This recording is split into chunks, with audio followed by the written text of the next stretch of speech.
ሰላም ውድ የቻናላችን ቤተሰቦች እንደምን አላችሁ? ዛሬ ይዘንላችሁ የቀረብነው ታሪክ የብዙዎቻችንን ሕይወት የሚነካ በዝምታ የምንሰቃይበትን አንድ ትልቅ የሕይወት ፈተና የምንፈታበትን ቁልፍ የሚያሳይ ነው። እስኪ ራሳችሁን ጠይቁ።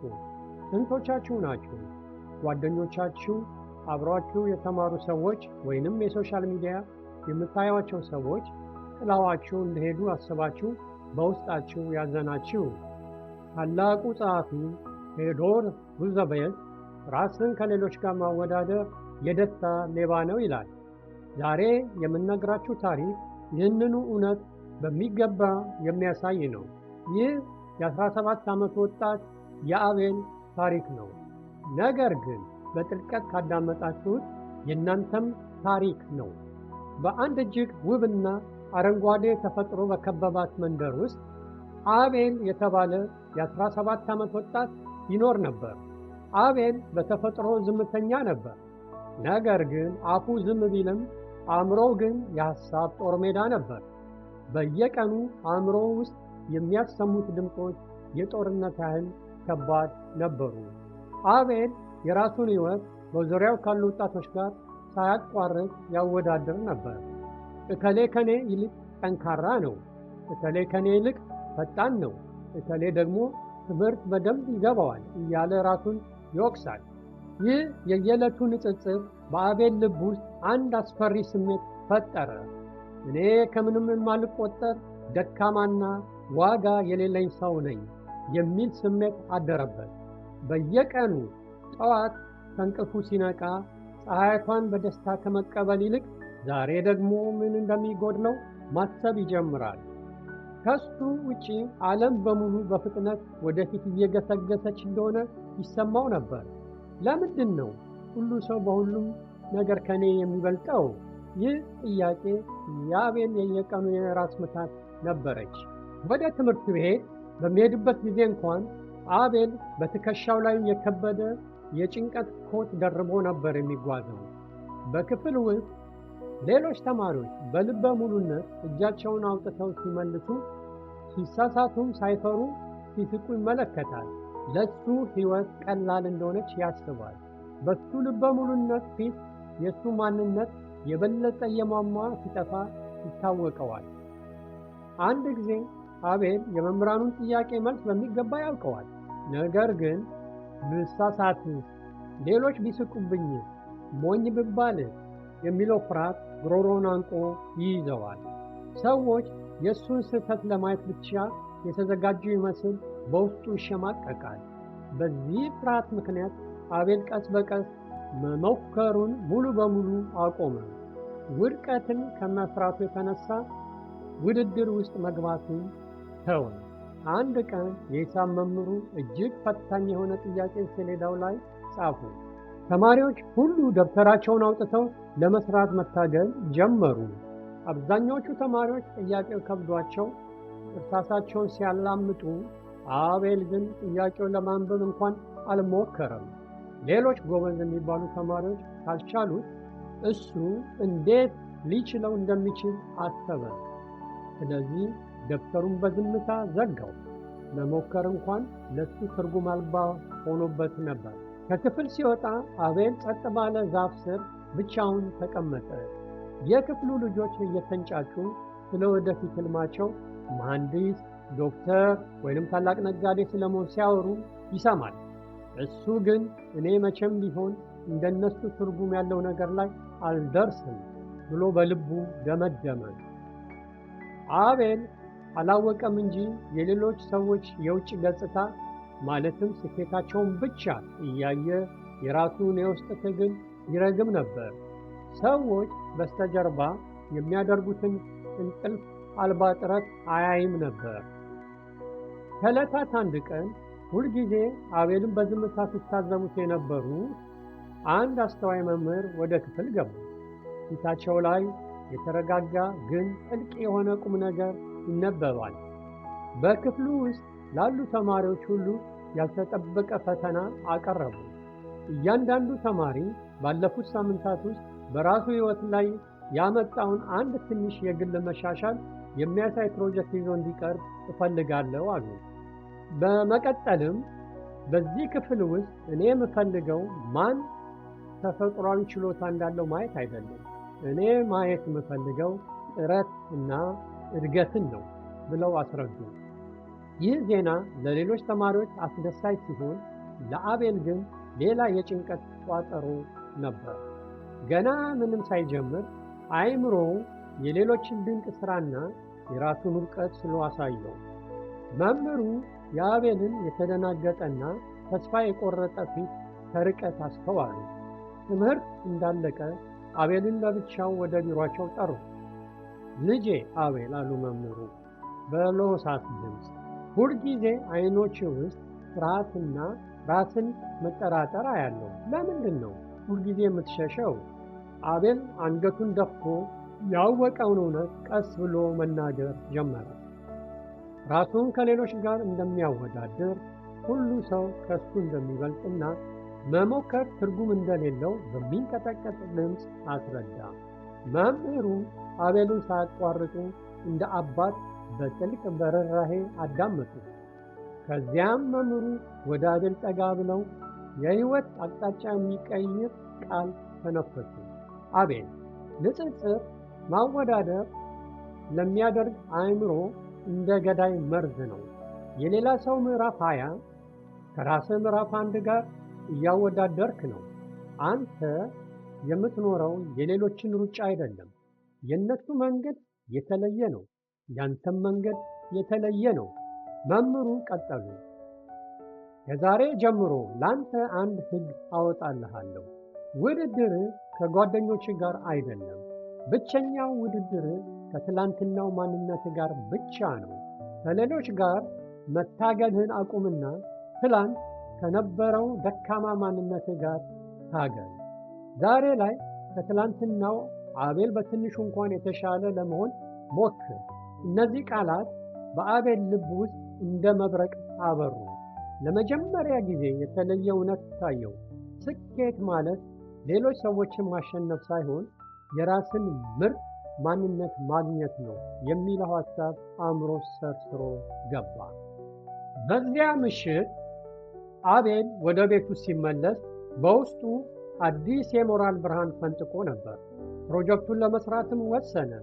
ለራሱም ቃል ገባ። ከዛሬ ጀምሮ የሌሎች ተማሪዎች ውጤት ሆነ ስኬት አያገባኝም። እኔ ትኩረት የማደርገው በራሴ ትንሽ መሻሻል ላይ ብቻ ነው። አቤል የሂሳብ ችሎታውን ለማሻሻል ወሰነ። በማግስቱ ልምምድ ጀመረ። መጀመሪያ ላይ ነገሮች እንደጠበቀው ቀላል አልነበሩም። አሁንም ይሳሳታል፣ አሁንም መልስ ይጠፋበታል። ብዙ ጊዜ ብዕሩን ወርውሮ መተው የሚፈልግበት አጋጣሚ ነበር። ነገር ግን ልክ ተስፋ ሊቆርጥ ሲል የመምህሩ ቃል ያስተጋባለታል። የትላንትናውን ማንነትን አሸንፈው። በየቀኑ ከትምህርት በኋላ አቤል 1 ሰዓት ተጨማሪ ጊዜ ወስዶ አንድ ጥያቄ ብቻ ለመፍታት ይታገላል።